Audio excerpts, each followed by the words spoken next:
बात करना चाहेंगे। शिवांशु, अनम्यूट करिएगा अपने आप को। Yes, sir. ऑडिबल है हम? Yes, sir. You are audible, sir. और ठीक है, और आई थिंक विजिबिलिटी भी क्लियर है। Yes, sir. ठीक है। आपका नाम क्या? मुकेश यादव। हमारे साथ जो है यहाँ के साइट इंजीनियर हैं मुकेश यादव, तो साथ में हम लोग के, अब आप जानते हैं आजकल कंडीशन कैसी चल रही है, तो ऑब्वियस सी बात है कि हम लोग जो है ऑफलाइन नहीं करा पाए, वरना अदरवाइज यहाँ पे विजिट जाती है। जैसे प्रीवियस साल में जैसे फाइनल ईयर ने देखा होगा कि उनकी एक ना एक विजिट हुई होगी, लेकिन इस बार जो है ऐसा नहीं हो पाया है। ठीक है, तो हम लोग ये ऑनलाइन ही कंडक्ट करा रहे हैं। ठीक है, अब हम आपको लोकेशन के बारे में, सब कुछ डिटेल्स के बारे में मुकेश जी भी बताएंगे और हम भी बताएंगे। ठीक है, आपको क्या करना है, आप एक कॉपी और पेन लेकर के बैठिए, नोट करते जाइए भाई लोकेशन क्या है, कौन सी साइड चल रही है, कितने फ्लोर का बनने वाला है, वो सर बता देंगे आपको, मुकेश सर जो है। और जो है बाकी क्या डिटेल्स बताएं वो नोट करते जाइए। आपको इस पे एक रिपोर्ट बनानी होगी, वो रिपोर्ट बना करके पेजेस की कोई दिक्कत नहीं है, but that report has to be a unique one. Unique का कहने का सेंस, अगर आप अपने वर्ड्स में लिखेंगे तो यूनिक हो जाएगा। ठीक है, पेज 4-5 पेज या जितने पेजेस की कोई लिमिट नहीं, वो तो कॉपी पेस्ट मारने में आप लोग तेज हैं, कॉपी पेस्ट मारने की फिलहाल कोशिश मत करिए। जो यहाँ पे समझाया जा रहा है बस उसी को ही अपनी लैंग्वेज में लिख दीजिएगा। ठीक है, चलिए लोकेशन से स्टार्ट करते हैं सर। हाँ, लोकेशन यहाँ की अंसल गोल चुटी है, और ये प्रोजेक्ट जो है तुलसियानी का है जी। प्रोजेक्ट का नाम है प्लेसियो एम्पीरियल। लोकेशन क्या है? Location Ansal golf city. Ansal golf city. ठीक है, वो प्रोजेक्ट जो है वो तुलसानी के अंडर में आता है। एक तो मोबाइल फोन पकड़ लिया sir. Answer sir sir clarity नहीं है, फिर से बोल दियो फिर से एक बार। Hello yes sir.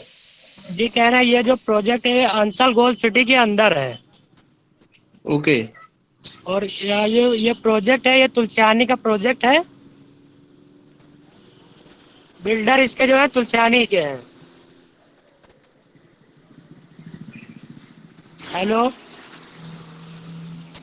Yes sir yes sir. कह रहे हैं तुलसियानी का यस प्रोजेक्ट है। सर क्लियर है सर। ठीक। जी सर बिल्कुल।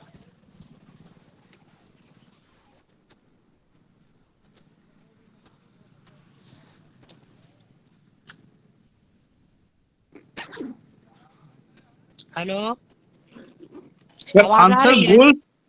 गोल्फ सिटी है या गोल्फ सिटी है? Golf, GOLF, golf golf golf है। बेटा नोट कर लीजिएगा, अंसल गोल्फ सिटी। ठीक है, एक्चुअली हम साथ में अपने साथ लैपटॉप भी लेके चल रहे हैं, कुछ बच्चे बीच में ज्वाइन जैसे करेंगे तो उनको ज्वाइन करवाने के लिए भी तो इशू है कि हम और एक सर ही हैं, तो सब हम ही लोग को हैंडल करना। ठीक है, तो नाम नोट करिएगा, अंसल गोल्फ सिटी। और जो है किस बिल्डर के अंडर में आ रही, तुलसानी ग्रुप। ठीक है, नेट पे सर्च कर लीजिएगा, आपको इन बिल्डर्स के नाम मिल जाएंगे। ठीक है, आराम से अंसल गोल सिटी भी आपको मिल जाएगी। अब ये जो है यहाँ का एड्रेस जो है शहीद पथ के पास में, आप सब लोग जानते ही होंगे। ठीक है, थोड़ा सुल्तानपुर रोड पे। सुल्तानपुर रोड पे है। ठीक है, अब आपको बैक व्यू दिखा दे रहे हैं जो यहाँ पे बिल्डिंग जो कंस्ट्रक्शन में बन रही है। ठीक है, ये देखिए, ये फ्रेम स्ट्रक्चर है, नोट करिएगा बात, this is a frame structure. और मल्टी स्टोरी बिल्डिंग में आपका फ्रेम स्ट्रक्चर ही आपका बनता है। ठीक है, सॉरी जैसे जैसे सर, हम क्या है आगे, सर? ये फ्रेम्ड स्ट्रक्चर है, मल्टी स्टोरी बिल्डिंग है, ये फ्रेम्ड स्ट्रक्चर है। ठीक है, कमर्शियल बिल्डिंग है ये कमर्शियल बिल्डिंग बन रही है आपकी यहाँ पे, कमर्शियल बिल्डिंग जी। है। जी, कमर्शियल है। ठीक है, किस पर्पस के लिए बन रही है? ये इसमें मॉल, होटल, एंजॉयिंग, यही सब है। इसमें देखिए कमर्शियल बिल्डिंग बन रही है, इसमें जो है मॉल, शॉप्स भी हैं, कुछ रहने के भी अपार्टमेंट भी हैं, और शॉप्स भी रहेंगी। जैसे जैसे कोई पार्क वार्क होता है, घूमने आते हैं किसी होटल वगैरह में, उसी होटल टाइप का है ये, शॉपिंग मॉल टाइप का। तो ये एक शॉपिंग मॉल टाइप का है, और यहाँ पे होटल भी इस बिल्डिंग के अंदर ही एक्वायर भी किया जाएगा। ठीक है, और रहने के लिए रूम्स भी हैं। रूम्स भी कितने फ्लोर की है? रूम्स ये टोटल 15 फ्लोर के हैं, जिसमें 1 BHK, 2 BHK, 3 BHK तक नोट कर लिया, G+15 स्टोरी बिल्डिंग है। ठीक है, 15 स्टोरी बिल्डिंग है, जिसमें 1 BHK के फ्लैट्स भी हैं, 2 BHK और 3 BHK के भी फ्लैट्स हैं। कहाँ से चले? हाँ, इधर से स्टार्ट करते हैं। चलिए, इधर अब चलिए, देखिए, इधर से भी स्ट्रक्चर दिखा दीजिएगा एक बार। ठीक है, चलिए आपको एक और 2 बिल्डिंग बन रही है यहाँ पे, एक और का स्ट्रक्चर है वो भी हम इसमें आपको 3 शेयर कर टावर है, देते हैं। 3 टावर है। 3 टावर बन रहा है, ये वो भी नोट कर लीजिएगा। ये ब्लॉक 1 रहेगा, ये वाला ब्लॉक 2 रहेगा, इधर वाला ब्लॉक 3। जो आपने बाहर से जिसकी आपने पिक स्टार्टिंग में देखी थी वो आपकी ब्लॉक 1 की है, ठीक है बेटा? सर वो ब्लॉक 3 है। वो ब्लॉक 3 है। हाँ ये, और ये ब्लॉक 1 है। अच्छा, अब देखिए ब्लॉक 1 की देख लीजिए, यहाँ पे आपको ब्लॉक 1 दिखा रहे हैं अभी आपको। सर ये 1 2 3 स्टोरी बिल्डिंग के बाद आपने क्या कहा सर? बेटा 3 ब्लॉक में ये जो है बिल्डिंग्स आपकी डिवाइडेड है, ठीक है? अलग अलग बिल्डिंग है, 3 ब्लॉक में है, ठीक है? ये आपका ब्लॉक 1 का स्ट्रक्चर है, ब्लॉक 1 का स्ट्रक्चर है, ठीक है? ये भी G+15 ही है। हाँ ये भी G+15 है। G+15 ब्लॉक का वन ब्लॉक में 1 का। हाँ बेटा बोलिए। देखिए ब्लॉक वन G+15 है। में यस, ब्लॉक वन में ब्लॉक क्या 1 में, ब्लॉक 1 में। ये क्या रेजिडेंशियल है ब्लॉक 1? नहीं कमर्शियल रहेगा पूरा। ये पूरा कॉमर्शियल रहेगा पूरा ब्लॉक 1। कमर्शियल है। ब्लॉक 1 पूरा कमर्शियल यहाँ पे रहेगा। आपकी शॉप्स रहेंगी। ये देखिए नीचे जो है आपकी शॉप्स के लिए जगह दे रखी है, ठीक है? Block 1 will be fully commercial, ठीक है? और ब्लॉक 2 यही है। हाँ ब्लॉक 2 यही है। इसमें क्या रहेगा? हाँ ये ब्लॉक 2 रहेगा। ये वाला ब्लॉक 2 है। हाँ ये ब्लॉक 2 है। इसमें उधर क्या? इसमें आर्च भी है आगे से। अच्छा, तो ये मॉल टाइप का है क्या? ये भी हाँ मॉल टाइप का है। ब्लॉक 2 देखिए, आप जो देख पा रहे हैं ब्लॉक 2, ये सामने जो स्ट्रक्चर दिख रहा है ये ब्लॉक 2 का दिख रहा है। It's kind of a mall, ठीक है? ये एक मॉल के टाइप का है। ब्लॉक 3 कहाँ है? ब्लॉक 3 है।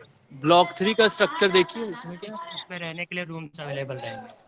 या 1 ये BHK 2 BHK। ये फ्लैट्स टाइप का सिस्टम चलेगा ब्लॉक 3 में। इसमें 1 BHK, 2 BHK और 3 BHK टाइप के फ्लैट्स रहेंगे।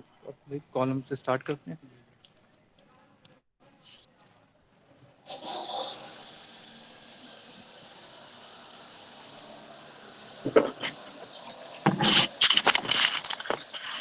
ये भी बता दीजिए, लिफ्ट पे जैसे नीचे वहाँ जैसा लिफ्ट जो नहीं लगती हॉट हाँ। मशीन, तो ये बता सकते हैं। हाँ, बता दीजिए।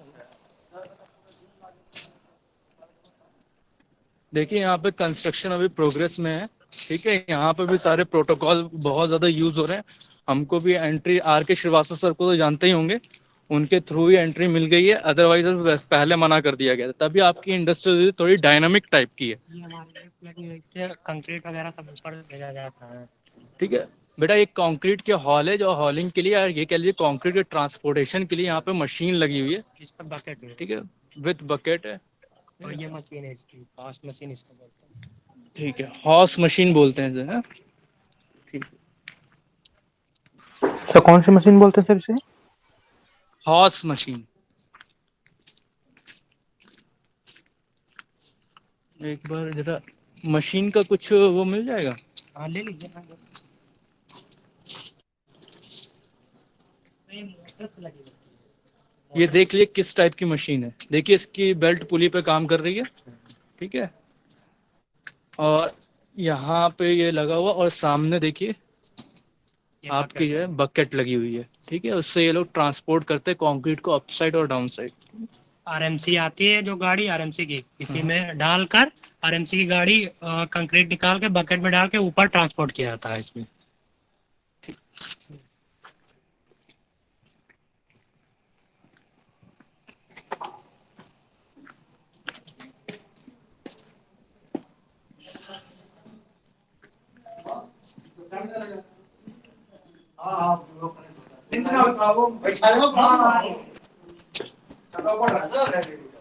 अभी ये हम लोग जो है ग्राउंड फ्लोर पे थे, अब हम लोग फर्स्ट फ्लोर पे जा रहे हैं, ठीक है?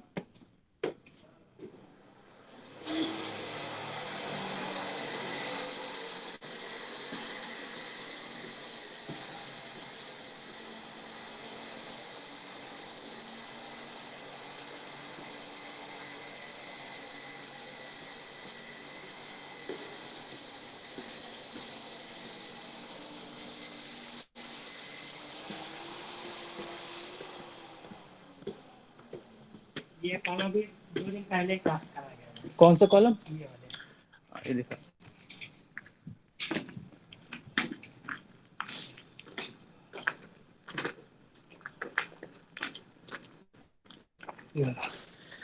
देखिए ये वाला जो कॉलम है सर बताएंगे। ये कॉलम अभी 2 दिन पहले कास्ट करा गया है। ये कॉलम 600 बाई 400 का है, जिसमें M35 ग्रेड का कंक्रीट का यूज किया गया है। ठीक है बेटा, M35 ग्रेड की कंक्रीट यूज करी गई है और डायमेंशंस क्या बताए थे? 600 बाई 400 का 600 बाय 400 mm। ठीक है, ये है। अब ये इसके बीम लगाने के लिए इसका बॉटम टांगा गया, इस पे बीम डालने के लिए। अब ये देखिए बीम लगाने के लिए इन्होंने पहले ही इंफ्रास्ट्रक्चर तैयार किया गया है। ये बीम का बॉटम है, बीम का बॉटम बना है। इसमें 230 बाई 600 की बीम रहेगी, जिसमें 230 का बॉटम टांग दिया गया है। फिर से बता दीजिए। इसमें जो स्ट्रक्चर में ये 230 बाई 600 की ये बीम लगाई जाएगी, जिसमें 230 का बॉटम टांग दिया गया है। इसके ऊपर हम लोग 600 की साइड लगाएंगे, दोनों साइड। उसके बाद ये 230 बाई 600 की। और ये कितने एक बार पकड़िए, कितने mm की सर जो दो पिलर्स को इसमें 25 mm की सरिया यूज की गई है। बता दीजिए। पिलर्स को जो कनेक्ट करता है वो शायद ही होता है, तो उसको क्या बोलते हैं सर? जी सर, बता क्या चीज पूछ रहे हैं? दो पिलर्स को जो सर कनेक्ट करता है, लाइक बेस प्रोवाइड करने के लिए, उसे क्या कहते हैं सर? पाइल कुछ कहते हैं। दो पिलर्स बेस आप बेटा क्या पूछना चाह रहे हैं? कंस्ट्रक्शन के बेसिस पे पूछना चाह रहे हैं या फिर शटरिंग के बेसिस पे? सर जो नीचे ग्राउंड फ्लोर पे जो पिलर्स को ज्वाइन करा था, मैं उसके बारे में बात कर रहा हूँ। ग्राउंड फ्लोर पे, ग्राउंड लेवल पे दो पिलर्स को जो है ज्वाइन करता है, कनेक्ट करता है। दो पिलर्स को जो कनेक्ट करते हैं वो बीम के थ्रू कनेक्ट होता है, और क्या? हाँ, बीम के थ्रू कनेक्ट किया था दोनों कॉलम्स। और उसका बेस जो है वो शटरिंग के उसमें दे दिया जाता है। शटरिंग पहले बनाई जाती है, ठीक है। शटरिंग में फिर बाद में कंक्रीट फिलअप कर दी जाती है, ठीक है। और यहाँ पे जो आप कितने mm की बार्स यूज हो रही है? इसमें 25 mm की बस डाली जा रही है। 25 mm जी 25 mm देख लीजिएगा। इसमें रिंग 8 mm की डाली जा रही है। 25 mm 25 mm की रीइंफोर्समेंट इस कॉलम में यूज करी गई है। और जो स्टेरअप जो यूज करी गई वो 8 mm की स्टेरअप्स यूज करी गई है, ठीक है। और इनका सेंटर है 100 का सेंटर है और 200 का। मिडिल जोन जो है वो 200 के सेंटर पे रखा गया है। इंड जोन 100 के सेंटर पे और फर्स्ट जोन 100 के सेंटर पे। अच्छा, ये आप स्पेसिंग बता रहे हैं? जी, स्पेसिंग बिटवीन द स्टेरअप्स जो है वो सर बता रहे हैं। फर्स्ट जोन पे जो रखा गया है वो 100 mm सेंटर टू सेंटर रखा गया है। फर्स्ट जोन पे 100 mm सेंटर टू सेंटर पे रखा गया है। उसके बाद सेकंड जोन में जो मिडिल जो जिसको बोला जाता है उसमें 200 mm सेंटर टू सेंटर रखा गया है। मतलब ये स्पेसिंग बिटवीन द स्टेरअप्स बता रहे हैं। पहले वाले में क्या होगा, 100 mm होगा की डिस्टेंस पे, mm में ना, सेंटर टू सेंटर। और सेकंड वाले में 200 की mm पे सेंटर टू सेंटर स्पेसिंग रखी है। और दिखा देते हैं वो बना है पूरा। चलिए वो एक जगह और दिखा देना। कॉलम का सरिये का स्ट्रक्चर। सर ये रिपीट करिएगा जरा। बिल्कुल बिल्कुल रिपीट कर रहे हैं, ठीक है। फिर से अब यहाँ पे नोट करिएगा सही ढंग से, ठीक है। ये स्पेस रखा गया 100 mm सेंटर टू सेंटर है। ये देखिए बेटा, यहाँ पे जो स्पेसिंग जो दे रखी है, ठीक है, ये आपके स्टेरअप्स है ना, ये स्टेरअप्स है। हाँ ठीक है। इसके बीच की जो स्पेसिंग जो दे रखी है वो 100 mm दे रखी है, ठीक है। जो यहाँ पे जो कॉलम जो कास्ट हो रहा है, अब ये मिडिल सेक्शन में क्या होता है कि एंड सेक्शन में जब आपके बीम्स जहाँ पे ढलती है वहाँ पे बहुत सारी क्रिटिकल कंडीशन आ जाती है। उसमें आपके शेयर बहुत ज़्यादा क्रिएट हो जाते हैं। तो उन शेयर को डिस्ट्रीब्यूट करने के लिए यहाँ पे आपकी स्पेसिंग जो है वो कम रहती है। और बीच में आप देखेंगे वहाँ पे इतने ज़्यादा क्रिटिकल सेक्शन नहीं रहते, तो वहाँ पे शेयर की इतनी ज़्यादा कंडीशन नहीं होती। तो जब आप डिज़ाइनिंग करते हैं तो बीच के सेक्शन में जो आपका जो निकल गया है तो तब आप ज़्यादा डिस्टेंस ले सकते हैं। तभी बीच में ये देखिएगा, यहाँ पे अब बीच में ये 200 mm, ये 200 mm का है। ये 200 mm की डिस्टेंस इन्होंने ले रखी है सेंटर टू सेंटर, ठीक है। उसके बाद ये और सर मिडिल में और मिडिल का सर स्टार्ट और लास्ट में जो होता है 100 mm, क्योंकि जो शेयर एंड सेक्शन पे आप इस तरीके समझिए, एंड सेक्शन पे एंड जो वाले जो सेक्शन आपके जो आ रहे हैं और एंड जोन सेम रहेगा सेंटर टू सेंटर। मतलब कि फर्स्ट जोन और थर्ड जोन कहने का मतलब सर का ये है कि जो स्टार्टिंग में हो रहा है जो एंडिंग में हो रहा है वो दोनों सेम रहेगा, that is 100 centre to centre. और मिडिल में आपका जो है 200 सेंटर टू सेंटर स्पेसिंग है। स्टेरअप्स 8 mm का यूज किया गया है और जो आपकी बार्स जो है वो 25 mm की यूज करी गई है। ठीक है, जी, इसमें ओवरलैप भी बता सकते हैं। देखिए अब देखिए, जब आपकी ऑब्वियस सी बात है कि कभी भी आप जो है, आप जब रेनफोर्समेंट दे रहे हैं तो एक ही सेक्शन में पूरी रेनफोर्समेंट नहीं दे पाएंगे। ठीक है, कि इतनी बड़ी सरिया मैन्युफैक्चर ही नहीं होती है, और अगर मैन्युफैक्चर हो जाएगी उसमें वो फ्लेक्सिबिलिटी भी नहीं आ पाएगी, और वो ज्यादा फ्लेक्सिबल हो जाएगी, जितनी बड़ी होगी उतनी ज्यादा फ्लेक्सिबल हो जाएगी। तो एक कॉमन डिस्टेंस सेटअप किया गया है। तो यहाँ पे देखिएगा, यहाँ पे दिखा रहे हैं, यहाँ पे ओवरलैप करी गई है बार, रेनफोर्समेंट ओवरलैप किया गया है, इस चीज को चेक करिएगा। ठीक है, ये देखिए यहाँ पे रेनफोर्समेंट ओवरलैप किया गया, देखिए कुछ कुछ जगह पे ये देखिए रेनफोर्समेंट ओवरलैप किया गया, तभी ये आगे कंटिन्यूएशन में ऊपर जा पाएगा। ओवरलैप हम लोग बैंड करके ये करते हैं। ओवरलैप जब भी करते हैं तो जहाँ पे ओवरलैप आ रहा था ऊपर, हम लोग बैंड करके सरिया ओवरलैप करते हैं हमेशा। सीधा सीधा बिना सर बैंड किए कभी भी ओवरलैप नहीं करते हैं। सॉरी सरिया सर, हमेशा तो बैंड करते हैं। वो ये ओवरलैप क्यों करते हैं सर? सर ओवरलैप इसलिए करते हैं क्योंकि हम, जैसे हमारी स्लैब है, जैसे 4 मीटर की हमें लेवल पे स्लैब डालनी है, तो हम पूरा पूरा 4 मीटर के ऊपर हमको सरिया फिर दूसरी स्लैब पे ले जाना पड़ेगा ना। 4 मीटर वो उसी स्लैब पे ख़त्म हो जाएगी। उसके ऊपर जब सरिया दूसरी स्लैब अगली स्लैब डालेंगे, तो उसके लिए हम जब नई सरिया लगाते हैं तो सरिया वो लगाने का जो प्रोसीजर होता है उसमें ओवरलैप डालते हैं। समझ में नहीं आया सर। बेटा देखिए ये वाली सरिया भी एक ही स्लैब पे ख़त्म हो जाएंगी। देखिए बेटा, ये कहना चाह रहे हैं ओवरलैपिंग इस वजह से करी जाती है क्योंकि आपकी एक सरिया पूरी जो यहाँ से स्टार्ट हुई है ऊपर तक कंटिन्यू नहीं कर सकते। ठीक है, ज्वाइंट तो आपको बीच में देना ही पड़ेगा। ठीक है, ज्वाइंट देने का एक तरीका होता है, क्योंकि जहां पे भी आप ज्वाइंट देंगे वहां पे क्या क्रिटिकल सेक्शन बन जाएगा, वहां पे आपके पे जो फोर्सेस जो एक्ट करेंगे वो क्रिटिकली एक्ट करने लगेंगे जहां पे भी आप ज्वाइंट देते हैं। तो वहां पे आपको रेनफोर्समेंट थोड़ा सा एक्स्ट्रा चाहिए, प्लस आगे कंटिन्यूएशन के लिए चाहिए। तो कंटिन्यूएशन के लिए आगे और वहां पे क्रिटिकल सेक्शन कवर अप करने के लिए ओवरलैप करा दी जाती है बीम, जो आपकी रेनफोर्समेंट होती है, सॉरी। तो इसको क्या किया, ओवरलैप करा दिया। देखिए कुछ सेक्शन तक ओवरलैप करी गई है, फिर आगे बेंड किया गया है। इसको देखिएगा, आगे देखिए स्ट्रेट नहीं गई है, देखिए ये सरिया यहाँ से सीधी स्टार्ट हुई है, फिर उसी की लाइन में आके बेंड कर दिया गया सरिया। ठीक है, बेंड करने के बाद वो सेम लेंथ पे जा रही है। ठीक, आई थिंक अब ये क्लियर हो ओवरलैप क्यों करा रहे हैं।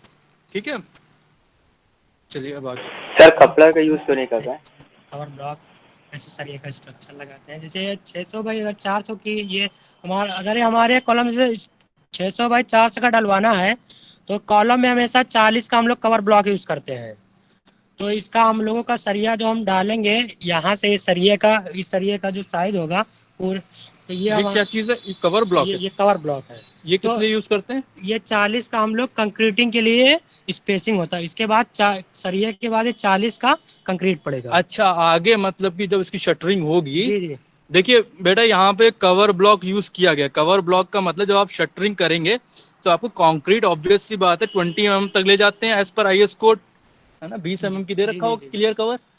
नहीं 20 नहीं 40 का है। इसका 40 mm का क्लियर कवर कॉलम में है। हमेशा 40 का यूज करते हैं। आई थिंक बीम में 20 mm का, बीम में 25 का यूज करते हैं, स्लैब में 20 का। स्लैब में 20 का। ठीक है, जब हम शटरिंग करते हैं सर, हाँ तो बेटा ये कवर ब्लॉक है, ये डिस्टेंस मेंटेन करने के लिए है। ठीक है, 40 की कंक्रीटिंग भरी कि साइड में जैसे जब आप इसकी शटरिंग करेंगे तो यहाँ पे ये एज अ बेस काम करेगा। जब शटरिंग करेंगे फिर उसके बाद आप क्या करेंगे, कंक्रीट फिलअप करेंगे, और आपको क्लियर कवर एक चाहिए होता है। तो इसमें क्लियर कवर का जो यूज किया गया वो 40 mm का यूज किया गया क्लियर कवर। ठीक है, 40 mm क्लियर कवर। तो कवर ब्लॉक इस वजह से लगा दिए गए, प्रैक्टिकली देखने वाली बात है, ताकि जब आप शटरिंग करेंगे तो आप 40 mm की स्पेस प्रोवाइड कर सकें। ठीक है, देखिए चारों साइड से लगा है 40 mm का क्लियर कवर जो है, चारों साइड से है। ये कवर ब्लॉक कहलाते हैं। इससे हमारी सरिया बंद हो जाती है कंक्रीट के अंदर, और इसमें जंग भी नहीं लगती। ये इसके फायदे रहते हैं कवर ब्लॉक के। ठीक है, अब ऑब्वियस सी बात है कि आप, हाँ बेटा, बेटा फायदे कोई क्या होते क्वेरी हैं अगर हो, क्या चीज? हाँ फायदे शिवांशु क्या होते हैं पूछिए। इसके सर, बेटा, कवर ब्लॉक के फायदे क्या? देखिए हम आपको समझा दे रहे हैं सिंपल तरीके से। ये रहा। ठीक है, देखिए आपको क्लियर कवर देना ही देना है। अगर क्लियर कवर नहीं देंगे तो आपकी रस्टिंग हो जाएगी। क्लियर कवर आपको मेंटेन करना होता है हर एक जहाँ पे भी आपकी रेनफोर्समेंट पड़ती है, क्लियर कवर दिया जाता है, क्योंकि आपके जो है रेनफोर्समेंट का रिएक्शन मॉइस्चर से हो जाता है तो रस्टिंग की इशू आ जाती है। जब रस्टिंग आ जाएगा तो आपका स्ट्रक्चर फेल हो जाएगा। तो कवर ब्लॉक सिर्फ इसलिए दिया जा रहा है ताकि क्लियर कवर यूनिफॉर्मली मेंटेन हो पाए। ठीक है, कवर ब्लॉक इस वजह से, देखिए कवर ब्लॉक ये इस वजह से दिया गया है, ये 40 mm का कवर ब्लॉक है, ये इस वजह से दिया गया है ताकि जो है आपकी जो डिस्टेंस है रेनफोर्समेंट से 40 mm तक वो आपकी यूनिफॉर्मली मेंटेन रहे। ठीक है, अगर ये कवर ब्लॉक नहीं रहेंगे तो आपको क्या शटरिंग अपने अंदाजे से करनी पड़ेगी 40 mm के लिए, है ना कि बेटा, तो आप अपने अंदाजे से तो कर नहीं पाएंगे। तो this block will help in maintaining the clear cover distance. ठीक है, और ऊपर आ देखिए आपको देखिए बेसिकली जो है एक स्ट्रक्चर में अगर कुछ समझना, चलते जा रहे हैं सब ऊपर वाली फ्लोर पे तो आपको कुछ बताते जा रहे हैं, तो आपको देखिए पूरा स्ट्रक्चर में एक चीज का सबसे ज्यादा खेल होता है, वो है फोर्स। आपको किसी तरीके से, अब आप फोर्स के साथ आप किसी भी तरीके से खेलिए, सिविल इंजीनियर का काम यही होता है कि वो फोर्स को डिस्ट्रीब्यूट करता है। जब वो स्ट्रक्चर कोई भी डिजाइन होता है या फिर कोई भी बिल्डिंग कंस्ट्रक्शन होती है तो आपको सिर्फ एक फोर्स को डिस्ट्रीब्यूट करना। अब फोर्स कौन कौन से लगते हैं, लाइव लोड लगता है, आपका डेड लोड लगता है, फिर विंड लोड लगता है। अब यहाँ पे हमारा क्वेश्चन आपसे एक क्वेश्चन है कि आप हाई राइज बिल्डिंग, आपने टर्म बहुत सुना होगा, टॉल बिल्डिंग भी टर्म आपने, एक क्या, टॉल बिल्डिंग भी टर्म आपने बहुत सुना होगा। तो ये बताइए, शिवांशु बताएंगे हाई राइज बिल्डिंग क्या होती है, जरा एक्सप्लेन कर पाइए किस बिल्डिंग को आप हाई राइज या टॉल बिल्डिंग या मल्टी स्टोरी बिल्डिंग में कह सकते हैं, कि कौन सी बिल्डिंग आपकी मल्टी स्टोरी या ये कह लीजिए हाई राइज बिल्डिंग, बताइए कौन सी जो है बिल्डिंग आपकी हाई राइज ये बिल्डिंग। सारे फ्लोर से छोटा फ्लोर बनेगा, इसको सर्विस फ्लोर बोलेंगे। कभी sir no idea sir. No idea, कोई बात नहीं, अभी हम समझाते हैं। अब जिस फ्लोर पे हैं वो फ्लोर आपको दिखा दे रहे हैं। ये देखिए बेटा, ये इसकी जो है इसकी हाइट वो बहुत कम दी गई है, शायद विजिबल हो पा रहे हो, अगर हम अपने आप को विजिबल करेंगे आप हाइट देखिएगा। इसकी जो स्लैब जो दी गई है बस हमारे सिर के पास तक है। ठीक है, कि बस हम बस निकल ही पाए ये। हाँ अब सर बताएंगे ये किसके लिए बनाया गया। ये सर्विस फ्लोर इसको बोलेंगे, बिल्कुल छोटा, जैसे किसी मॉल और टाइम में स्टोर करने के लिए किसी सामानों को, इसे ये उस पर्पज से बनाया गया कि सामानों को हम यहाँ पे स्टोर करके ला के रख दें।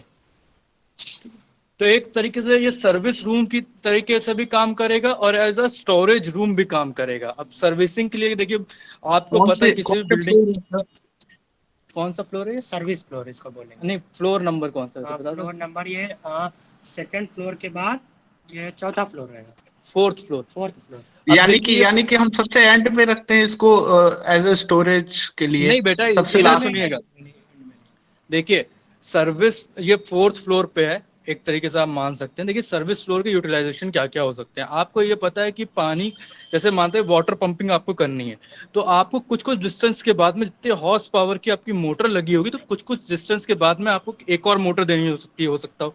वाटर पंपिंग सिस्टम के लिए भी तो आपको कुछ ना कुछ जगह चाहिए। ठीक है, प्लस मेंटेनेंस के लिए कुछ जगह चाहिए, इलेक्ट्रिकल कनेक्शन के लिए आगे 4 फ्लोर तक के लिए कुछ जगह सर्किट्स के लिए चाहिए होगा, plus as a storage room के पर्पज से भी काम कर सकता है कि कोई सामान आया या बिल्डिंग में कुछ भी कंस्ट्रक्शन होना हो तो अब आप ग्राउंड फ्लोर से तो पूरा ऊपर ट्रांसपोर्ट नहीं कर पाएंगे, कुछ और मीडियम यूज करेंगे।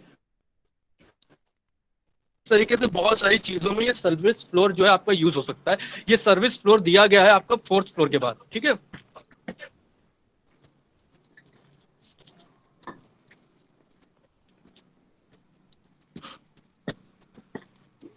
यहाँ पे देखिए, यहाँ पे देखिए शटरिंग चल रही है स्टेयर्स की।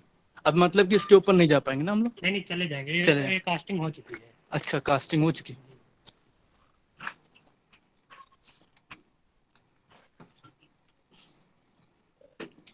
शटरिंग में इनको जैक्स बोलते हैं। ये देखिए ये जो चीज है जैक्स, जैक्स का क्या यूज होता है, जैक्स को हम शटरिंग का ये सपोर्ट देते हैं। एक सेकंड सपोर्ट लगाते हैं। देखिए जैक पे ये रुका हुआ है पूरा शटरिंग। अच्छा ये मतलब कि हाइड्रोलिक बेस है क्या ये। यस सर, हाइड्रोलिक चाहिए, इसको हम ऊपर नीचे कर सकते हैं यहाँ से। देखिए बेटा ये सही चीज है। ये देखिए शटरिंग के लिए, देखिए शटरिंग की पूरी इंजीनियरिंग अपनी एक अलग में होती है वैसे। ठीक है, यहाँ पे ओवरव्यू के लिए समझिए एक तरह का जैक है, हाइड्रोलिक सिस्टम पे है ये ना, हाइड्रोलिक सिस्टम पे है। हाइड्रोलिक सिस्टम पे है, मतलब कि इसकी ये यहाँ से देखिए, यहाँ से स्क्रू हम टाइट भी कर सकते हैं, ढीला करके नीचे भी ला सकते हैं, ये इस बेस पे काम करता है। ये मतलब कि आप इसकी जो लेंथ है अभी इतनी सिलेक्ट हुई, कहीं और यूज करना, उसमें अगर ज्यादा सिलेक्ट करनी होगी तो ज्यादा बड़ा हो जाएगा और छोटा भी हो जाएगा, है छोटा ना, भी हो जाएगा, ये छोटा भी हो जाएगा और बड़ा भी हो जाएगा। ठीक है, यहाँ पे देखिए सब जो है, क्या नाम क्या बताया इस चीज का, जैक। सब जगह जैक यूज किया गया है।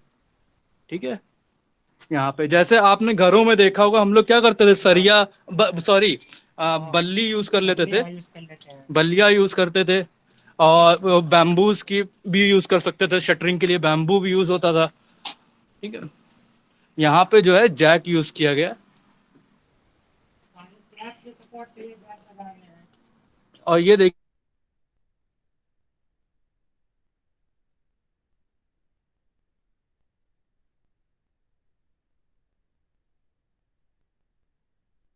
यूज हो रहा है। जैक यूज हो रहा है, और ये जो बीच में लगे इनको स्पेन बोलते आप हैं। बीच में विजिबल नहीं थे सर, क्या बोले आप, सुनाई नहीं दिया। अच्छा, ज्यादा ऊपर आ गए होंगे ना बेटा, कनेक्शन का हो सकता है इफेक्ट आ रहा हो। देखिए बेटा, ये जैक यूज हो रहा है, ठीक है, हर जगह। ये जैक क्या है, ये अपनी इसकी लेंथ आप कम भी कर सकते हैं, ज्यादा भी कर सकते हैं, शटरिंग पर्पस के लिए यूज है। ये देखिए, शटरिंग पर्पस के लिए यूज हो रहा है जैक। ठीक है, तो इसकी लेंथ आप कम ज्यादा, ये हाइड्रोलिक सिस्टम पे बेस है। ठीक है, हाइड्रोलिक सिस्टम पे बेस है, मतलब कि एज अ सस्पेंशन या इसकी कह लीजिए, इसकी आप लेंथ कम ज्यादा इजिली कर पाएंगे। और जैसे आप घरों में क्या यूज करते थे, घरों में या तो आप जो है रॉड्स यूज करते थे, जैसे एक सरिया की जैसे रॉड्स हो गई, प्लस आप बैम्बू भी यूज करते थे, प्लस आप लोगों ने खुद ही देखा होगा कि बहुत सारी लोग क्या करते थे, बल्लियां ले आते थे। जब आपकी हाँ हाँ स्लैब जब पड़ने वाली होती थी तो बहुत सारी बल्लियां भी ले आते थे, वो सब लगाते थे, पूरा शटरिंग के लिए उसमें यूज किया जाता था। तो यहाँ पे शटरिंग के लिए जो यूज किया जा रहा है as for support, initial support purpose के लिए, वो यहाँ पे जैक यूज किया जा रहा है। ठीक है, जैक की खासियत ये है कि ये अपनी डिस्टेंस जो है अपनी कम ज्यादा कर सकते हैं अपने अकॉर्डिंग, अब सिचुएशन को देखते हुए। ठीक है सर ये ऊपर के फ्लोर्स पे क्यों यूज हुआ है, नीचे ग्राउंड फ्लोर पे क्यों नहीं यूज हुआ है इतना। बेटा, यहाँ पे अभी कास्टिंग हुई नहीं, नीचे कास्टिंग हो चुकी है। यहाँ पे शटरिंग पड़ रही है, ये शटरिंग पर्पस के लिए यूज होता है। नीचे शटरिंग हो चुकी है, नीचे पूरा काम खत्म हो चुका है फ्रेमवर्क का। ठीक है, ये ऊपर के फ्लोर, क्योंकि अब हम आखिरी फ्लोर पे आ चुके हैं अपने इसके। करने का टाइम जैक भी हटा देते हैं।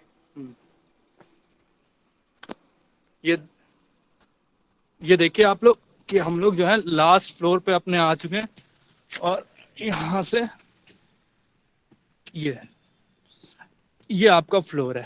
अब आपको समझ में आ गया होगा नीचे सपोर्ट क्यों दिया गया, क्योंकि ऊपर अभी स्लैब कास्ट हुई है। 3 दिन पहले ये कास्ट हुई है स्लैब। 3 दिन पहले स्लैब, हाँ अभी ये स्लैब 3 दिन पहले कास्ट हुई है, तो इसकी शटरिंग के लिए जैक नीचे सपोर्ट के लिए लगाए गए थे, और नीचे जो है वो सारे कास्ट हो चुके हैं, इसलिए वहां से जैक निकाल लिए गए पहले ही। सर शटरिंग कितने दिन में सर उसको निकाला जाता है सर। हाँ, वैसे बेसिकली तो स्लैब का 14 दिन का डेट रहता है निकालने का, लेकिन कुछ कम ज़्यादा भी कर सकते हैं, जैसे ठंडियों में या गर्मियों में टेम्परेचर के लेकर थोड़ा बहुत आगे पीछे भी किया जाता है। बेसिकली तो वैसे 14 दिन में शटरिंग हटा दिया जाता है। ठीक है, और ये देखिएगा यहाँ पानी किस लिए, ये पानी ये दिया गया है क्यूरिंग के लिए। क्योरिंग के लिए। ठीक है, कितने दिन तक क्योरिंग करते हैं इसमें आप। क्यूरिंग लगभग जब तक शटरिंग नहीं हटती 14 दिन तक। 14 दिन तक करते हैं क्योरिंग। तो इसमें हर जगह जो है आप पानी फिलअप कर देते हैं इस ये तरीके सब से। पानी फिलअप कर देते हैं। अच्छा अच्छा, इस स्लैब के डायमेंशन क्या है। ये स्लैब के पानी डायमेंशन सर, रहेगी।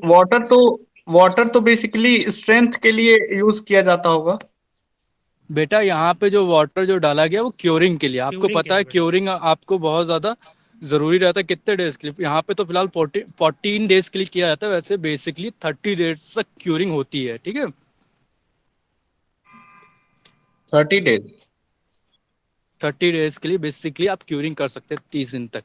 ठीक है, वैसे तो देखिए कंक्रीट अपनी स्ट्रेंथ 30 डेज में मान के चलते 99% तक गेन कर लेता है ना, क्यों। उसकी स्ट्रेंथ वो अपनी गेन कर लेता है। और 14 डेज में 90% है ना, 14 डेज में 90% तक कंक्रीट गेन कर लेता है अपनी स्ट्रेंथ, ठीक है। और ये इस वजह से जो है स्लैब कास्टिंग में जो है M25 ग्रेड का यूज करते हैं।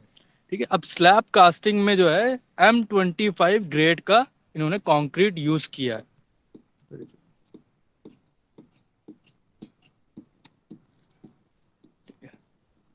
ये स्लैब की जो डिस्टेंस है ये है 14 मीटर 50 mm है।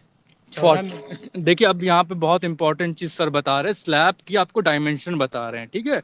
तो ये डायमेंशन जरा सुनिए, बताइएगा। ये जो स्लैब की डायमेंशन है तो इसकी चौड़ाई ये हो जाएगी, तो ये 14 मीटर 50 mm है, ये इसकी चौड़ाई हो गई। और जो इसकी लंबाई रहेगी ये 30 मीटर 400 mm रहेगी। ये वाली मतलब आप ये कहना चाह रहे हैं ये वाली जो लेंथ है वो 14 मीटर है। हाँ 14 मीटर है, ठीक है, 14 मीटर की लेंथ है। और ये वाली जो लेंथ है ये 30 मीटर की है। 30 मीटर की लेंथ है। बेटा आपकी एक जो लेंथ L बाय B मान सकते हैं वो 14 बाय 30 मीटर है, ठीक है। अब इससे आप लोग क्या पता कर सकते हैं, ये 1 वे स्लैब है कि 2 वे स्लैब है?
ऑडिबल है हम बेटा? एकदम सर सर। हाँ एक्चुअली देखिए बीच बीच में हो सकता है डिस्कनेक्ट कर जाए ड्यू टू नेट कनेक्टिविटी, या कॉल भी आ सकती है, हम मोबाइल का है तो उसके लिए दिक्कत में आप परेशान मत होइएगा, ठीक है। तो अब हम लोग देखिए, अब हमारा एक क्वेश्चन आपसे, एक लॉजिकल क्वेश्चन था कि भाई क्या कहते हैं, इन्होंने बताया, अब वो चले गए इंजीनियर, तो अब हमारी और आपकी टेक्निकल पॉइंट ऑफ व्यू पे बात हो जाए थोड़ी कि ये 14 बाय 30 मीटर, 14 मीटर की आप मान लीजिए विड्थ है, ब्रेथ है, और 30 मीटर की लेंथ है। LBH होता है ना आपका बेटा। तो अब ये बताइए ये 1 वे स्लैब में काउंट होगा या 2 वे स्लैब में काउंट होगा, ये पहले बताइए आप हमें। और जो बताएगा पहले आप ऐसा कर, 1 वे स्लैब में, ठीक है, वेरी गुड। ठीक है, क्या होता है 1 वे स्लैब, क्या होती है हम आपको ये बता दे रहे हैं। देखिए 1 वे स्लैब ये होती है जब आपका ratio longer span to shorter span अगर वो इक्वल या ग्रेटर देन 2 है, ठीक है। 1 वे स्लैब में क्या होता है, जब आपका स्पैन जो है आपका जो है longer span to shorter span का अगर रेशियो ग्रेटर देन 2 है तो वो 1 वे स्लैब होती है। देखिए बहुत इजी डिजाइनिंग होती है 1 वे स्लैब की करने में, ठीक है। 2 वे स्लैब क्या होती है, जब लॉन्गर और शॉर्टर स्पैन का रेशियो इज लेस देन 2 है। देखिए 1 वे स्लैब में क्या होने वाला है, आपके मूवमेंट क्रिएट होने वाले हैं, ठीक है। 1 वे स्लैब में जो आपके मूवमेंट जो क्रिएट होंगे वो एक ही डायरेक्शन में होंगे। मींस उससे जो यहाँ पे जो स्लैब जो यूज करी गई है, इसमें जब मूवमेंट का जब आप एनालिसिस करेंगे तो जो एनालिसिस आएगा सिर्फ 1 वे में आएगा। मैं अब 1 वे स्लैब में अब आप ये कहिए रेनफोर्समेंट कैसे पड़ता है, ठीक है, बेसिक सवाल ये। देखिए 1 वे स्लैब में जो आपका रेनफोर्समेंट जो आएगा वो एक डायरेक्शन में आने वाला है। यहाँ पे ये देखिए ये बार्स आपकी निकली हुई है एक साइड में, ये देखिए ये सरिया निकली स्लैब की है, ठीक है। ये एज अ रेनफोर्समेंट के लिए जो स्लैब में यूज करी गई है, ठीक है, ये एक ही डायरेक्शन में। मीन्स उसे इन्होंने सिर्फ इधर देखिए इन्होंने क्या किया, सिर्फ एक ही डायरेक्शन में 1 वे स्लैब में रेनफोर्समेंट डाली है, ठीक है। और वो रेनफोर्समेंट लॉन्गर डायरेक्शन में आपकी पड़ती है, शॉर्टर डायरेक्शन में नहीं पड़ेगी। ठीक है, एक ही डायरेक्शन में रेनफोर्समेंट डाली है वन वे स्लैब में। टू वे स्लैब में क्या होता है, दोनों डायरेक्शन में रेनफोर्समेंट डाली जाएगी। उसका रीजन क्या, आपको रीजन हम आपको बता देते हैं। The basic reason behind that is कि वन वे स्लैब में आपका एक ही डायरेक्शन में मूवमेंट क्रिएट होने वाला है, या ये कह लीजिए मेजर मूवमेंट जो है वो एक डायरेक्शन में क्रिएट होता है। जबकि टू वे स्लैब में जो आपके मेजर मूवमेंट आएंगे वो दोनों डायरेक्शन में आ जाएंगे। दोनों डायरेक्शन के मूवमेंट का जो स्ट्रक्चर पे जो उसका ये कह लीजिए आउटपुट जो आएगा वो मेजर आता है। वन वे स्लैब में एक डायरेक्शन में मूवमेंट प्रिवेलेंट रहते हैं, दूसरे डायरेक्शन में भी मूवमेंट रहते हैं। ऐसा नहीं कि मूवमेंट नहीं रहते हैं, मूवमेंट रहते हैं, पर वो माइनर मूवमेंट रहते हैं जो ऑलरेडी स्ट्रक्चर, इनबिल्ट स्ट्रक्चर अपने आप को कवर अप कर लेता है। तभी आप यहाँ पे नोटिस करिएगा, अब फिर से आपको स्लैब दिखा रहे हैं, यहाँ पे आप नोटिस करिएगा कि देखिए यहाँ पे सरिया पड़ी हुई है। ठीक है, अब देखिएगा आप डायरेक्शन को समझिएगा। ठीक है, और अब हम आ गए इधर कॉर्नर पे आगे, देखिए इधर कोई सरिया नहीं निकली हुई है, ये सीधे जीने आ गए। अब हम इसी कॉर्नर से आगे बढ़ते हुए जा रहे हैं धीरे धीरे आगे। देखिए हॉरिजॉन्टल डायरेक्शन, अब इसको हम माने थे एक्स एक्सिस मान ले रहे हैं इसको। ठीक है, एक्स एक्सिस में देखिए सरिया निकली हुई है, इस वाले को वाई एक्सिस मानेंगे। ठीक है, देखिए एक्स एक्सिस में देखिए सरिया एक ही डायरेक्शन में निकली हुई है। देखिए इधर कोई भी बाहर सरिया नहीं निकली है, इधर देखिए कॉर्नर्स पे देखिए कोई भी नहीं निकली है। ठीक है, और देखिए कॉर्नर्स के थ्रू हम आगे बढ़ रहे हैं धीरे धीरे। ठीक है, देखिए कॉर्नर्स के थ्रू आगे बढ़े। अब देखिए एक और कॉर्नर आ गया, फिर से हम अपने इस डायरेक्शन को अगर एक्स एक्स माने, देखिए एक्स एक्स पे देखिए सरिया पड़ी हुई है, वाई वाई पे कोई भी सरिया बाहर नहीं निकली हुई है यहाँ पे। ठीक है, अब ये तो रही बात इसकी, क्या कहते हैं कि आप मेजर रेनफोर्समेंट किस डायरेक्शन में डालने वाले हैं। ठीक है, यहाँ पे पूरा एक मैश क्रिएट होता है वन वे और टू वे में। ठीक है, वन वे में एक डायरेक्शन, वन वे में भी देखिए पड़ेंगी सरिया दोनों डायरेक्शन में, पर जो मेजर प्रिविलेंट मैश होता है वो आपका एक डायरेक्शन का रहता है। दूसरी डायरेक्शन में आप सिर्फ इसलिए सरिया डालते हैं क्योंकि आपको वहां पे क्या करना रहेगा, आपको वहां पे स्टेरअप्स लगाने रहेंगे, या आपको वहां पे कुछ आप बांधना रहेगा। जैसे स्टेरअप्स के थ्रू आप वहां पे कंफर्मली एक पोजीशन पे जॉइंट पे रख सकते हैं। तो इस वजह से दोनों डायरेक्शन में सरिया पड़ती हैं, पर एक डायरेक्शन में कितने mm की यूज करी गई है यहाँ? हाँ, यहाँ पे जैसे 5th फ्लोर तक 25। स्लैब में अच्छा, स्लैब में 8 mm की यूज की गई है। 8 mm की बात, बस 8 mm। बस 8 mm। और इन्हें दो डायरेक्शन में यूज करेगी ना। इधर ये वाली कितने mm की है? ये भी 8 mm की और ये भी 8 mm की, दोनों। अच्छा, ये तो उस कॉलम्स का आ रहा हूँ ना, 8 mm की बार यूज करेंगे। ठीक है, स्लैब 8 mm की बार जो है, जैसा बताया जा रहा है यहाँ पे 8 mm, मेन बार और डिस्ट्रीब्यूशन बार दोनों 8 mm की है। दोनों 8 mm, क्योंकि ये वन वे स्लैब है तो एक डायरेक्शन में ज्यादा प्रिविलेंट रहेंगे फोर्सेस। अगर टू वे स्लैब होती तो इसका मैश पूरा डिफरेंट बनता है। अभी यहाँ पे कोई मैश बना नहीं हुआ है, ठीक है, तो यहाँ पे दिखा नहीं सकते। टू वे डायरेक्शन में आपके जो बार्स, जो मेन बार्स हैं, वो दोनों डायरेक्शंस में पड़ती हैं। ठीक है, अब रीजन आप लोगों को पता चल गया। रीजन ये है, वन वे में एक डायरेक्शन में मूवमेंट प्रिविलेंट रहते हैं। ठीक है, और टू वे में जो है आपके दोनों डायरेक्शन में मूवमेंट प्रिविलेंट आ जाते हैं। इस वजह से दोनों डायरेक्शन में आपको जो है मेजर इसमें डिफरेंस मान लीजिए कि एक तरफ वन वे स्लैब है, लाइक उसमें एक डायरेक्शन में मूवमेंट ज्यादा डिस्ट्रीब्यूटेड रहता है, टू वे स्लैब में दोनों तरफ मूवमेंट डिस्ट्रीब्यूटेड रहता है। तो सर कौन सा अच्छा रहेगा, वन वे स्लैब ठीक रहेगा? देखिए बेटा, आपको बहुत जल्दी हम समझाएंगे क्योंकि हमारी बैटरी सुबह से ड्रेन ही हो रही है, चार्जिंग पॉइंट हमें नहीं मिल पाया कहीं पे। बहुत जल्दी से और इजी लैंग्वेज में ये समझाते हैं। जैसे स्ट्रक्चर की डिमांड है, डिमांड जैसी स्ट्रक्चर की होगी वैसी स्लैब आप प्रोवाइड करिए। दोनों स्लैब, ऐसा नहीं कि वन वे स्लैब अच्छी है कि टू वे स्लैब अच्छी है ना सर। दोनों स्लैब अच्छी होती है।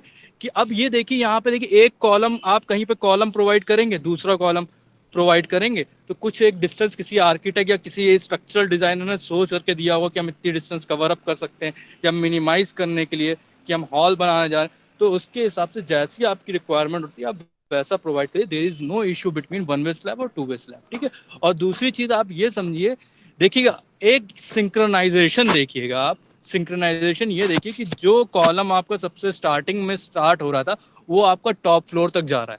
यहाँ पे ये देखिए ऊपर, ये सामने वाली बिल्डिंग देख रहे हैं, एक कॉलम जो नीचे से कभी भी ऐसा नहीं किया गया है कि एक कॉलम को बीच में से हटा करके दूसरी जगह से स्टार्ट कर दिया जाए, नहीं, कभी आप ऐसा नहीं करते, क्योंकि आप जो है यहाँ पे क्या करते हैं कि सिमेट्री एक बिल्डिंग की बहुत बड़ी चीज होती है। हर बिल्डिंग को आप सिमेट्रिकल ही बनाएंगे, किसी भी बिल्डिंग को आप अनसिमेट्रिकल नहीं बनाएंगे। आप आउटर डिजाइनिंग आपका जैसे भी मन है आप वैसे भी करें, कुछ नहीं रहेगा। नहीं, आपको आउटर डिजाइनिंग जैसे डिजाइन करनी है, आप कहीं से भी कुछ भी निकालिए, उससे कोई मतलब नहीं हमें। लेकिन जो बिल्डिंग का जो फ्रेम स्ट्रक्चर होता है बेटा, वो हमेशा सिमेट्रिकल डिजाइनिंग पे ही बेस रहेगा, जो आपने इनिशियल कंडीशन में जो यूज कर लिया वो स्टार्टिंग में भी। और एक और इम्पोर्टेंट चीज यहाँ पहुंचने के बाद हमको जो दिखाई दे रही है कि यहाँ पे लाइट वेट कॉन्क्रीट यूज करी जा रही है। लाइट वेट कॉन्क्रीट है ना, वो कॉन्क्रीट ब्लॉक्स है ना वो। हाँ, कंक्रीट ब्लॉक्स है। ठीक है, देखिएगा सामने जो है बिल्डिंग में, देखिएगा ये कंक्रीट ब्लॉक्स है, शायद दिख पा रहा होगा आपको, जो एज अ पार्टीशन वॉल के तौर पे काम कर रहा है। ठीक है बेटा, सामने देखिए हल्का सा कॉलम के जस्ट बगल में देखिए, ठीक है, वो कंक्रीट ब्लॉक्स यूज कर रहे हैं एज अ पार्टीशन वॉल के लिए। ठीक है, ये ब्रिक की जगह पे यहाँ पे यूज किया जा रहा है। हाँ, वैसे हमारे ख्याल से लाइट वेट ही होगा ये। नहीं, लाइट वेट नहीं होगा। अच्छा, लाइट, चलिए ठीक है। फिलहाल आज की डेट में आपको ये बता देना है, जो पार्टीशन वॉल है, देखिए ब्रिक का तो आजकल बहुत सारे लोगों ने मल्टी स्टोरी बिल्डिंग में बंद ही कर दिया है। ठीक है, कंक्रीट ब्लॉक्स यूज होते हैं और लाइट वेट कंक्रीट ब्लॉक्स भी यूज होते हैं। अब देखिए लाइट वेट कंक्रीट ब्लॉक कहने का मतलब ये है, ऐसे ब्लॉक, जैसे आपको पता है कंक्रीट की डेंसिटी 2300 kg पर मीटर क्यूब होती है। ठीक है, अगर लाइट वेट कंक्रीट ब्लॉक की अगर आप बात करें तो इसकी डेंसिटी वेरी करती है 300 kg पर मीटर क्यूब से 1800 kg पर मीटर क्यूब तक वेरी करती है आपकी। ठीक है, तो इसमें क्या करते हैं, जो कंक्रीट जो एग्रीगेट हम लोग यूज करते हैं, पहली बात उसको हम लोग बहुत सारे तरीके से लाइट वेट के एग्रीगेट बनाए जाते हैं, सिंथेटिक एग्रीगेट्स भी बनते हैं आपके। ठीक है, तो ये पार्टीशन वॉल में हम यूज कर सकते हैं। कई प्लांट तो ऐसे होते हैं जिसमें क्या किया जाता है कि अंदर हवा, जो आप जैसे आपका हैंड पंप होता है, बहुत सारे पंपिंग स्टेशन होते हैं, उसको लगा देते हैं कंक्रीट के अंदर ताकि हवा एंट्रेंड हो जाए, वहां पे एयर एंट्रेंड हो जाए, तो एयर बबल की वजह से उसका जो है वेट जो है लाइट हो जाता है, क्योंकि वहां पे अब और भी बहुत सारे लोग क्या करते हैं, एज अ पार्टीशन वॉल के लिए यूज करते, तो हॉलो कंक्रीट ब्रिक्स यूज कर लिया, हॉलो कंक्रीट आपके ब्लॉक्स यूज कर लिया। अब हॉलो का बहुत सारे फायदा होता है। हॉलो एक तो आपका एक बहुत अच्छा इंसुलेशन के तौर पे काम करेगा। इवनली कई कई सिचुएशन में ऐसा रहता है कि हॉलो कंक्रीट ब्लॉक्स जो है वो आपका एसी की जरूरत भी नहीं पड़ सकती है। कई कई सिचुएशन में ऐसा रहता है, अगर आप अच्छी तरीके से डिजाइन करें हॉलो कंक्रीट ब्लॉक्स को, आप अच्छी तरीके से अगर पुटअप करते हैं, तो इवनली आप जो है कुछ हद तक एसी को भी डिस्कार्ड कर सकते हैं, और सर्दियों में ठंडा रहेगा, गर्मियों में सर्दियों में गर्म रहेगा, गर्मियों में ठंडा रहेगा। ठीक है, क्यों उस सर? तरीके का। तो basically lightweight concrete as a partition wall आज की डेट पे एक इनोवेटिव है और यूज हो रही है बिल्डिंग में। बहुत सारी जगह पर हमने देखा है कि लाइट वेट कंक्रीट ही एज अ पार्टीशन वॉल आप यूज कर रहे हैं। पार्टीशन वॉल को हमें लाइट वेट में यूज करने की इसलिए जरूरत पड़ गई है क्योंकि क्या होता है कि जो उसका डेड लोड होगा वो बीम पे ट्रांसफर होगा। ठीक है, अब बीम के बाद वो डेड लोड क्या करेगा कि कॉलम में ट्रांसफर होगा, कॉलम से धीरे धीरे करते करते वो लोड जो है आपका फाउंडेशन में जाएगा। तो उस चीज को जो है रिड्यूस करने के लिए, डेड लोड को रिड्यूस करने के लिए बहुत सारी जगह लाइट वेट कंक्रीट आपकी यूज हो रही है। ठीक है, और स्काफ फोल्डिंग दिखा दीजिए, जो स्काफ फोल्डिंग बाहर में लगी है, भाड़ा जिसको बोलते हैं, फोल्डिंग जो लगाई जाती है भाड़े के लिए, काम करने के लिए। अच्छा, हाँ हाँ ठीक है। देखिए बेटा, नेक्स्ट चीज जो है वो स्कैप फोल्डिंग होता है। स्कैप फोल्डिंग क्या होता है, देखिए स्कैप फोल्डिंग पे भी अपनी एक अलग ही, देखिए इंजीनियरिंग एक ब्रांच है। ठीक है, सिविल इंजीनियरिंग में बहुत सारे इंजीनियरिंग ब्रांचेस बन चुकी है। मतलब कि जब आप हायर एजुकेशन में जाते हैं तो स्कैप फोल्डिंग जो है उसकी डिजाइनिंग अपनी एक अलग ही होती है। Scaffolding is a temporary structure. फिर नोट करिएगा, स्कैप फोल्डिंग का एक टेम्पररी स्ट्रक्चर है, वो बिल्टअप किया जाता है ताकि वहां पे लोग जो वर्कर्स है वो काम कर सकें। ठीक है, ऑब्वियस सी बात है कि आउटसाइड कहीं पे काम करना होगा, कुछ जगह ऐसी होती है जो एसेसिबल नहीं हो सकती इनसाइड से, तो वहां के लिए स्कैप फोल्डिंग बनाई जाती है। अब यहाँ पे ये देखिएगा, इस साइड से दिखा देना, इधर से चले,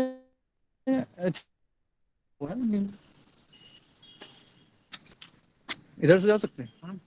सर सर सर हेलो दिखा रहे हैं बेटा। हाँ शिवांशु बताओ। सर, ये हॉलो कंक्रीट ब्लॉक जो होता है वो हाँ एसी को कैसे क्यों एसी का जो है उस मिनिमाइज कर देगा रोल? एसी का मिनिमाइज बेटा इस वजह से कर देगा, आप जानते हैं कि एयर जो होती है आपकी, वो as a non conductor type में काम करती है, ठीक है, वो कंडक्टिंग मटेरियल नहीं है, तो जो हीट इनसाइड जो बिल्टअप होती है वो उसको अंदर ही एंट्रैप्ट कर देगा, जो हीट इनसाइड बिल्टअप हो रही है उसको बाहर नहीं जाने देगा, ठीक है, तो अंदर ही वो ट्रांसफर मीडियम जो है वो एज अ एंट्रैप्ट में काम आ जाएगा। अब वहीं बाहर अगर सर्दी हो रही है तो बाहर की सर्दी अंदर नहीं आ पाएगी, क्योंकि बीच में एक एंट्रैप मटेरियल है। तो बहुत सारी बिल्डिंग्स में जो है हॉलो कंक्रीट या hollow partition wall, hollow concrete bricks से पार्टीशन वॉल यूज किए जाते हैं, ठीक है। इवनली तो क्या कहते सर हैं ये इनपे, ठंडे के बेटा दिन में ठंड सर ये बेटा ठंडे के दिन में ये जो है बाहर की ठंडी जो है अंदर नहीं आने देगी, और ठीक है गर्मी बेटा। के दिनों में सर गर्मियों के वो दिनों में बाहर की गर्मी जो है अंदर नहीं आने देगी, क्योंकि ये एज अ इंसुलेटर के टाइम पे काम कर रहा है, ठीक है, एज अ इंसुलेटर। ये ट्रैप कर देगा। हाँ, ये अंदर नहीं जाने देगा, इंसुलेटर के टाइप टाइप से काम कर रहा है, ठीक है। तो आपने यानी देखा कि होगा, इसको हाँ, हम एक बात टेरेस शिवांशु पे आप लगा हमारी, सकते हैं। शिवांशु आप हमारी बात सुनिए एक बात। आपने ये देखा होगा जब गर्मियां होती हैं, जो आपकी आउटर वॉल जो होती है जिसकी तरफ सन होता है, उसको छू करके कभी देखा है बहुत गर्म हो जाती है, गर्म होती है वॉल? नहीं सर। बेटा हो कौन जाती, जो आउटर वॉल जो होती है, अब कौन आप बैक साइड वॉल पे बाहर? होती है ना बेटा, यस सर। जो यस सर। ठीक है। अब इस टॉपिक को बेटा यहीं पे खत्म कर दिए, इसके बारे में डिटेल में बाद में डिस्कस कर लेंगे, ठीक है। अभी हम स्कैप फोल्डिंग के बारे में बताने जा रहे हैं, ठीक है, उसको समझिएगा। स्कैप फोल्डिंग बता दिया, टेम्पररी स्ट्रक्चर होता है for the workers to do their execute their work, ठीक है, उस टाइप से। देखिए स्कैप फोल्डिंग यहाँ पे वो देखिए, जो हल्की सी जो बार्स दिख रही हैं यहाँ पे, इस तरफ देखिएगा, ये छोटी छोटी, ये देखिए इस डायरेक्शन में, यहाँ से लेकर के जो ऊपर तक ये पूरी बार्स जो गई हुई हैं, ये पूरी स्कैप फोल्डिंग है, ठीक है। ये जो है ये बनाई जाती ताकि आप कंस्ट्रक्शन का वर्क एग्जीक्यूट कर पाए, ठीक है। अब ये तो स्कैप फोल्डिंग की बात हो गई। दूसरी चीज यहाँ पे जो है एक सेफ्टी की भी होती है, वो सेफ्टी वाला, उस वाली सेफ्टी वाला कुछ नेट वेट लगा रखा है यहाँ? हाँ, सेफ्टी नेट लगा था, लेकिन अभी उस पर काम चालू होने जा रहा है ना, उस पर रूम्स बनने जा रहे हैं ऊपर, तो इसके लिए अभी सेफ्टी नेट इसको निकाल दिया गया है। ऊपर चल के सेफ्टी नेट दिखा सकते हैं आपको वहाँ पे। नहीं, वहां पे जाने की जरूरत नहीं है, ठीक है, मतलब कि सेफ्टी नेट लगी रहती हाँ, है। सेफ्टी नेट लगी रहती है। देखिए अब आपको सेफ्टी फीचर के लिए बता दें बिल्डिंग के लिए, ठीक है, कि यहाँ पे जैसा नाम क्या था, मुकेश सर जैसा बता रहे हैं कि जब यहाँ पे काम स्टार्ट था, देख रहे होंगे कि अभी देखिए कितनी लो स्ट्रेंथ में काम चल रहा है due to the pandemic situation, लेकिन जो है जब यहाँ पे फुल फ्लैश में काम चल रहा था तो यहाँ पे सेफ्टी नेट्स हर जगह लगाई गई थी, ठीक है। अभी वो सेफ्टी नेट्स हटा दी गई हैं, अब जब नेक्स्ट फ्लोर पे जब काम स्टार्ट होगा तो सेफ्टी नेट दोबारा लगा दी जाएंगी। अब उस टावर का एक्चुअली काम हो चुका है, तो वहाँ से सेफ्टी नेट निकाल के अब इस टावर पे लगाया जाएगा सेफ्टी नेट। अच्छा, कहने का सेंस है, ऑब्वियस सी बात है, आप अपने रिसोर्सेज को मल्टीपल यूज के लिए लाएंगे ही लाएंगे, तो उस टावर पे जो है सेफ्टी नेट अभी नहीं लगा है, क्योंकि अभी जिस टावर पे हम लोग खड़े हैं इस पे थोड़ा और काम होने वाला है, तो यहाँ पे सेफ्टी नेट्स लग जाएगी। अब सेफ्टी नेट्स की बात कर लेते हैं। सेफ्टी नेट्स में भी अपनी एक अलग डिजाइनिंग होती है, अपनी एक अलग इंजीनियरिंग होती है, depending upon the material and machine. फिर सुनिएगा, मटेरियल और मशीन किस टाइप की आप यूज कर रहे हैं, हाँ, इधर ही से निकल चलो। ठीक है, कि किस टाइप की आप मशीन यूज कर रहे हैं उस पर बहुत ज्यादा डिपेंड करेगा सेफ्टी नेट आपका, ठीक है। क्यों? उसका रीजन क्या है भाई, आपकी मशीनरी जो आपका जो डायनामिक मशीन है, हो सकता है वो गिर जाए, या वर्कर्स जो मशीन हाथ में पकड़े वो गिर जाए, ठीक है, तो उसके लिए भी डिजाइन करी, ऑब्वियस सी बात है, ह्यूमन बीइंग के लिए तो डिजाइन करी जाती है, उनके लिए जो है सेफ्टी नेट्स जो है उनके लिए डिजाइन की जाती है कि अगर बाय मिस्टेक बाय एक्सीडेंट, उसके लिए आपकी बेल्ट्स भी लगाई जाती है जब आप वर्क परफॉर्म करते हैं, कि बाय मिस्टेक कि कुछ मिस हैंडलिंग की वजह से। सेफ्टी बेल्ट लगाते हैं। सेफ्टी के लिए हम लोग मेनली मैंस जो काम करते होते हैं, लेबर मजदूर जो वहाँ पे काम करते हैं, उनको हम लोग सेफ्टी बेल्ट लगवा देते हैं। अगर आउटर में वो काम कर रहे हैं तो उनको सेफ्टी बेल्ट लगवा देते हैं। उसके बाद उसी फ्लोर के नीचे सेफ्टी नेट भी लगवा देते हैं, कि मान लीजिए अगर कुछ दिक्कत होती है ऊपर से, तो वो सेफ्टी नेट में ही आके रुक जाए, वो नीचे नहीं जाएगा। ठीक है, ऑब्वियस सी बात है, कंस्ट्रक्शन जो है बहुत डायनामिक वर्क रहता है, ठीक है, यहाँ पे हैंडल किया जाता है बहुत एक्सट्रीम इक्विपमेंट जो हैवियर भी होते हैं और जो है एक्टिव वर्कर्स होते हैं, तो बाय मिस्टेक या कुछ भी इंसिडेंट की वजह से अगर कुछ होता है तो वो सेफ्टी नेट पे जा करके रुक जाए। तो सेफ्टी नेट की एक अपनी ही अलग डिजाइनिंग होती है। प्लस सेफ्टी नेट अगर कहीं पड़ी हो तो दिखा दीजिएगा। हाँ, उस टावर में पड़ी हुई है। पड़ी हुई और बेल्ट्स भी पड़ी होंगी। हाँ, बेल्ट्स भी पड़ी हैं। ठीक है, दिखा देता हूँ। ठीक है। आपको अभी नीचे जा करके हम सेफ्टी बेल्ट्स और सेफ्टी नेट्स आपको दिखा देते हैं। ठीक है, देखिए हम वही आपको समझा रहे थे पहले कि स्ट्रक्चर में जो मेन एम होता है वो आपको फोर्स को डिस्ट्रीब्यूट करना होता है। एक सिविल इंजीनियर काम ये होता है कि वो फोर्स को किस तरीके से, कितनी अच्छी तरीके से, कितनी एफिशिएंट तरीके से डिस्ट्रीब्यूट कर पाता है। उसी के लिए उसको रेनफोर्समेंट यूज करने पड़ते हैं, कॉलम बीम्स ये सब जो है वो उसी लिए यूज करते हैं। ठीक है, अब जो है डेड लोड को आप जितना डिक्रीज कर पाए, ठीक है, फिर बोल रहे हैं डेड लोड को आप जितना डिक्रीज कर पाएंगे उतना ही आपका जो है फाउंडेशन पे वेट कम जाएगा। लाइव लोड तो आपका नॉमिनल लगना ही है। अब हमारा क्वेश्चन आपसे ये था, हाई राइज बिल्डिंग क्या होती है बेसिकली। देखिए जो बिल्डिंग जो होती है, अभी आप ये स्ट्रक्चर जैसे आप देख रहे हैं जो ये बना हुआ, इस पे देखिए जब टॉप फ्लोर पे जाएंगे, अभी 15 फ्लोर तक बनेगा ना, अभी कितने फ्लोर तक बन चुका है? ये बन गया हमारा 4th फ्लोर तक। अभी ये 4th फ्लोर तक इसमें कंस्ट्रक्शन कंप्लीट हो चुका है। ठीक है, और जो है 15 फ्लोर तक जाना है। अब सोचिए 15 फ्लोर तक जाना है। अब 15 फ्लोर पे यहाँ पे तो विंड की कंडीशन अभी नहीं आ रही 4th फ्लोर तक। ठीक है, सोचिए 15 फ्लोर तक जाएंगे तो वहां पे विंड का इफेक्ट आएगा, कुछ की नहीं आएगा बेटा, 100% आएगा। और जानते हैं विंड फिर कितनी तेज चलती है। ठीक है, कुछ एरिया तो ऐसे होते हैं यहाँ पे बहुत ही ज्यादा विंड आते हैं।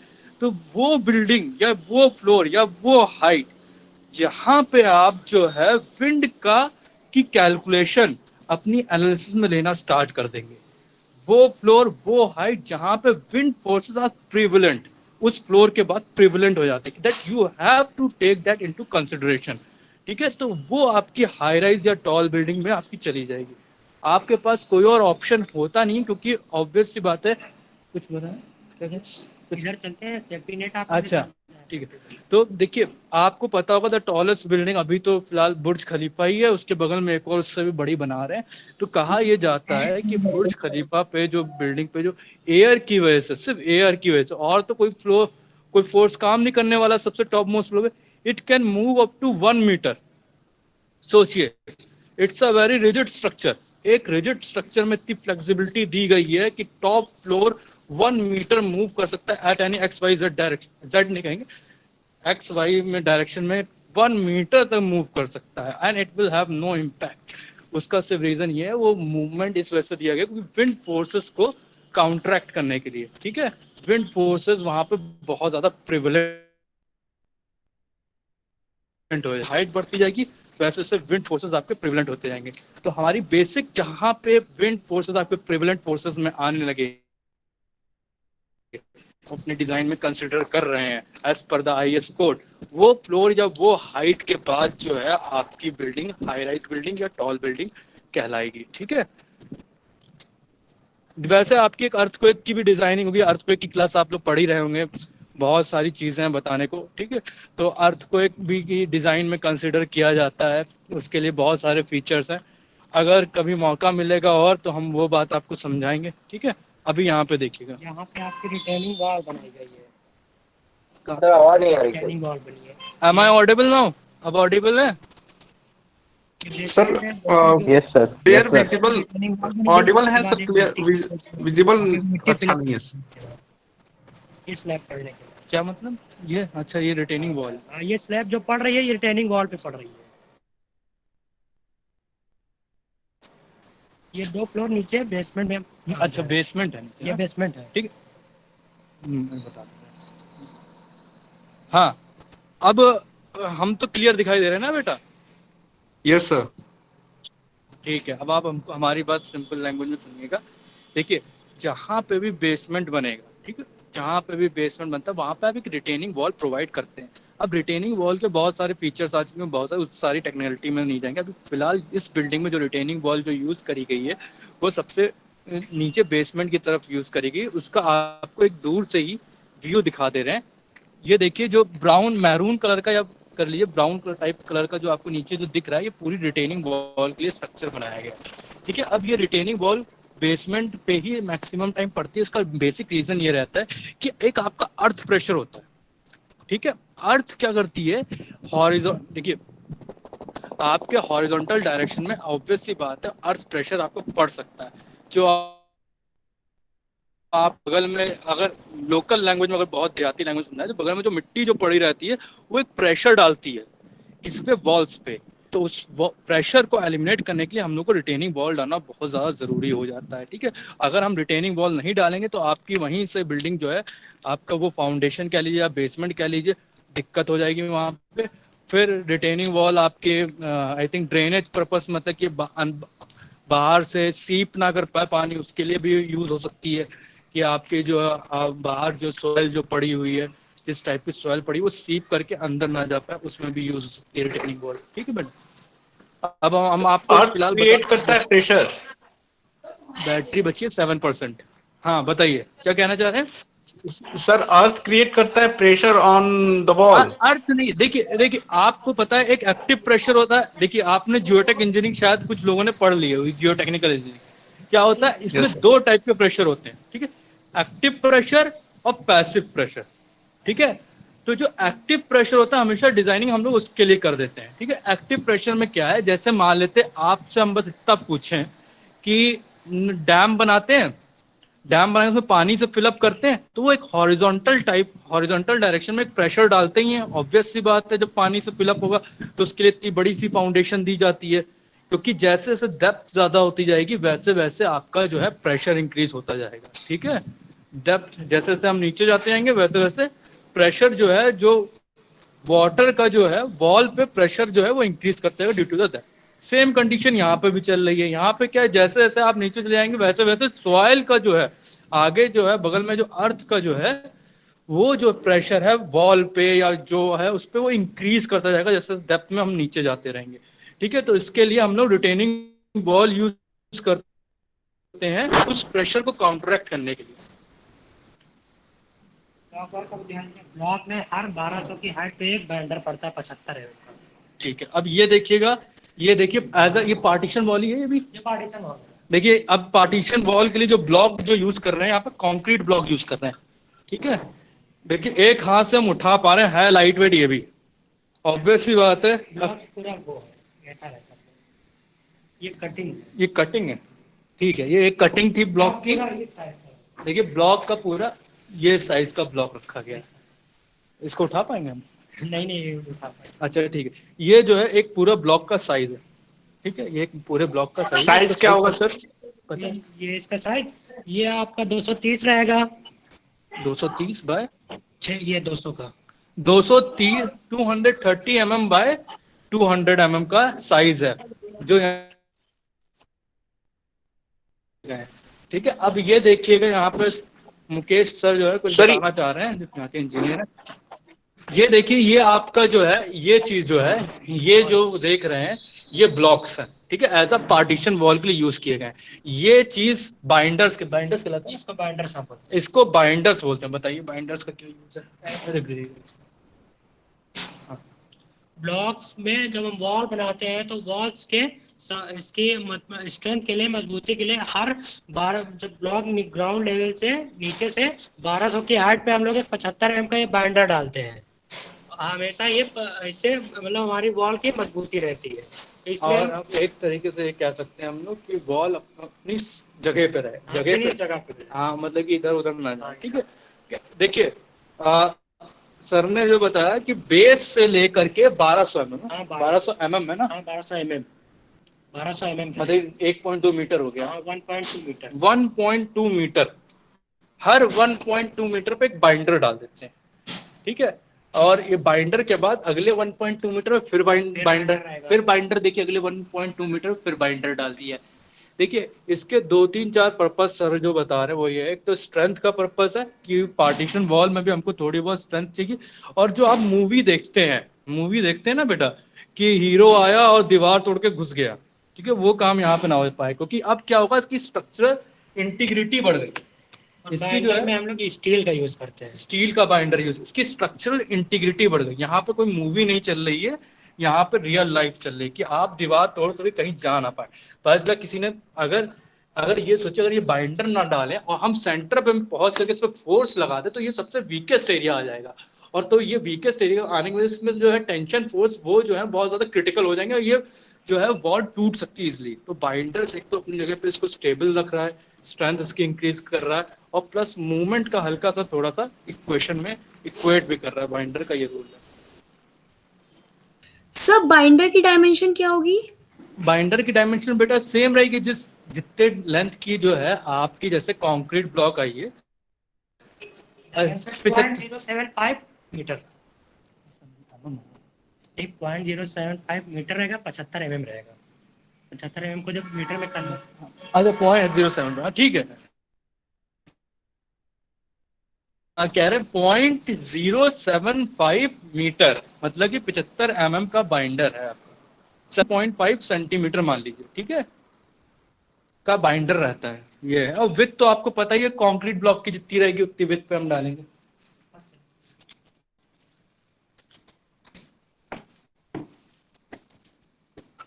ये पूरा स्ट्रक्चर सर तो रेक्टेंगुलर होगा। देखिए अब डिपेंड करता है, अब ये वाले स्ट्रक्चर शायद रेक्टेंगुलर बेसिस पे ही बनाए गए, जैसे बाहर से जो विजुअलिटी जो आ रही है वो रेक्टेंगुलर बेसिस पे बनाए गए हैं। अब एल शेप में भी स्ट्रक्चर होते हैं आपके, ठीक है, एल शेप के होते हैं या फिर मल्टीपल रेक्टेंगल बेस में जो आप लेंथ अगर आप ज्यादा कर रहे हैं तो बीच में कुछ जगह पे आप कुछ स्पेस छोड़ देते हैं because of the thermal expansion. इसके बारे में डिटेल में हम बाद में बताएंगे, ज्यादा डिटेल में नहीं जाएंगे क्योंकि इसमें जो है यस सर, ये 1 BHK का फ्लैट बन रहा है। यहाँ पे एक किचन रहेगा, ये उसके बाद ये एक बाथरूम रहेगा। देखिए ये 1 BHK का यहाँ पे फ्लैट बन रहा है, ठीक है। किचन इन्होंने स्टार्टिंग में एंट्री वहीं से की। अब देखिए बीच में क्या किया, partition as a partition wall के लिए अब इन ब्रिक्स भी यूज कर लिए हैं, ठीक है, ब्रिक्स भी यूज कर लिए सिंपली बस एज अ पार्टीशन। ये लोड बेयरिंग वॉल्स नहीं है। अब इसमें अगर आप चाहें इसको तोड़ना बहुत इजी है क्योंकि इसमें आपका ये क्या बताया था, ये ब्लॉक, ये बाइंडर, इसमें बाइंडर नहीं पड़ा है, ठीक है, इनमें बाइंडर नहीं पड़ा है। देख बाइंडर नहीं डालते, इसमें 8 mm की सरिया ही डालते हैं स्टील, हर 3 रद्दे के बाद। अच्छा हर देखिए 3 रद्दे के बाद इसमें सर कुछ बता रहे हैं। हाँ ये जो हमारी ब्रिक्स वाली वॉल होती है इसमें हम लोग स्ट्रेंथ के लिए हर 3 रद्दे के बाद इसमें स्टील का यूज करते हैं। 8 mm की स्टील डाली जाती है। 3 रद्दा मतलब कितनी हाइट हो जाएगा यहाँ से? मतलब 1.23, और इसके बाद यहाँ पे स्टील यूज कर दी जाएगी। एक स्टील यूज कर देते हैं। हाँ, एक स्टील यूज करते हैं 8 mm की। 8 mm की, अच्छा कहीं दिख नहीं रही यूज करके, अंदर पड़ी हुई है। आइए आपको दिखाते हैं। देख लेते हैं स्टील कहाँ पे यूज कर। इधर आओ।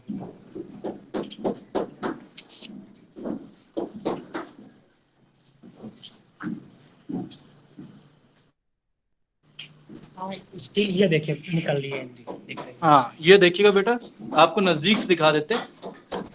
हर 3 ब्लॉक्स के बाद देखिए स्टील, देखिए कुछ इस टाइप, देखिए आपको हल्की सी स्टील निकली हुई दिखाई दे रही होगी, रेनफोर्समेंट टाइप का। 8 mm की बार है ये, हर 3 उसके बाद डाल रहे हैं। पता है कि 3 रद्दे का मतलब यहाँ पे 3 ईंटे की हाइट के बाद है ना, क्यों 3 ब्रिक्स रखने के बाद 3 ब्रिक्स हाइट में रखने के बाद एक स्टील की बार डाल दे रहे हैं फॉर द स्ट्रक्चरल इंटीग्रिटी के लिए, ताकि पार्टीशन वॉल भी कमजोर ना रहे। अटैच है कि ऐसे ही रखा हुआ है? कैसे रखा ही बार, ये बार सिंपली ऐसे ही रख देते, सिंपली ऐसे ही रख देते हैं।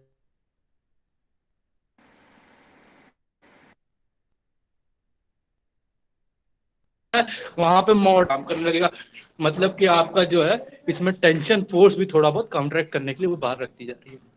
हाँ और ये डोर के ऊपर ये लिंटर डाला गया है यहाँ पे। ठीक है, ये आपका जो है डोर है, यहाँ से अंदर है। ये आपका फर्स्ट किचन है ना? हाँ, ये किचन है। किचन है ये हमारा फ्रिज का एरिया रहेगा। फ्रिज का एरिया दे दिया। और ये आई थिंक हॉल और बेडरूम, ये बेडरूम है। हाँ, इधर एक बीच में पार्टीशन कर दिया जाएगा। और उसके बाद इधर बेडरूम हो जाएगा, इधर ड्राइंग रूम हो जाएगा। ये आपका जिस एरिया में हम लोग खड़े हैं ड्राइंग रूम है, फिर इधर पार्टीशन वॉल करने के बाद बेडरूम हो जाएगा। बेडरूम के बाद ये वॉशरूम हो जाएगा आपका, इधर ये देख लीजिए, ये आपका वॉशरूम का एरिया हो जाएगा, ठीक है। और जो है ये आपकी बालकनी टाइप की हो जाएगी यहाँ पे, ठीक है। अच्छा एक और चीज बता दीजिएगा, जैसे यहाँ तक तो आपकी वो बीम पड़ी होगी, बीम से ये डिस्टेंस आपने कितनी ली है? ये जो जिसे आप लोकल में छज्जा बोलते हैं ना? हाँ, सज्जा। हाँ, तो इसकी कितनी डिस्टेंस ली है? ये वैसे नॉर्मली 1 मीटर की लिया जाता है स्लैब से। स्लैब से ठीक है, ठीक है। स्लैब से जो आपकी स्लैब जो पड़ी हुई है, जहाँ पे आपकी बीम कास्ट हुई है, ऑब्वियस सी बात है जब आप आउटर डायरेक्शन में कुछ भी जाएंगे तो कैंटिलीवर के तौर पे काम करने लगेगा। और तो वहां पे जो आप जिसको लिंटन भी बोल सकते हैं, जो वहां पे जो है आपका जो छज्जा जो दिया गया है वो यहाँ पे 1 मीटर का दे रखा है। ठीक है, इसकी देख लीजिए जब आप डिजाइनिंग करते हैं तो इसके लिए जो है अगर आर्किटेक्चर या ब्यूटिफिकेशन के लिए कुछ डिमांड है तब जो है यहाँ पे रेनफोर्समेंट और बाकी और भी बहुत सारी मुकेश सेफ्टी नेट कहाँ रखी ऊपर ही रखी, अच्छा बाकी और चीजें तब जो है डिजाइन होती हैं आपकी। ठीक है, अभी फिलहाल के लिए ये एज अ ब्यूटिफिकेशन के लिए नहीं है, तो जो है सिंपली ऐसे 1 मीटर तक जो है आपका 1 से लेकर 1.5 मीटर तक जो है आपका नॉर्मल यूजर्स पे ही जो है वो काम कर जाता है। मतलब कि उसके लिए कोई आपको एक्स्ट्रा रेनफोर्समेंट नहीं देनी पड़ेगी, सिंपली आप बार को बस एक्सटेंड कर देंगे अपनी। ये आपकी देखिए सेफ्टी नेट है, जाल टाइप का ये जाल टाइप का है। ये अपनी आपने यूनिवर्सिटी में भी देखा हो, कई बार जब लैब में कंस्ट्रक्शन हो रहा था तो उसमें भी लगा हुआ था ये।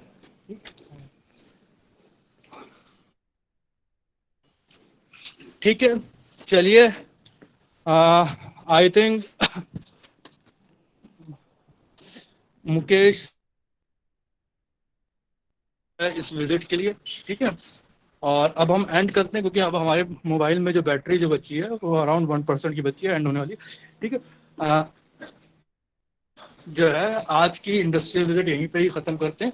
3rd ईयर के लिए हम ये कहना चाहेंगे, आपको अगर रिपोर्ट बनानी है आप इस पर भी नॉलेज होनी चाहिए। अब इससे कुछ ना कुछ तो आप लोग सीखे ही होंगे, ऑब्वियस सी बात है। तो जो है अगर STP पॉसिबल हो पाया तो करवा लिया जाएगा, अगर नहीं पॉसिबल हो पाया तो जो है आप जो है क्या कहते हैं ये इसी को अपनी मेन इंडस्ट्रियल विजिट मान के चलिएगा। ठीक है, और thank you very much for all the student for attending this industrial visit. Thank you sir, thank you sir, हमारी इतनी हेल्प करें उन्होंने। Thank you sir. चलिए, now you all can. Thank you sir. Thank you sir. Thank you sir. Thank you sir. Thank you sir.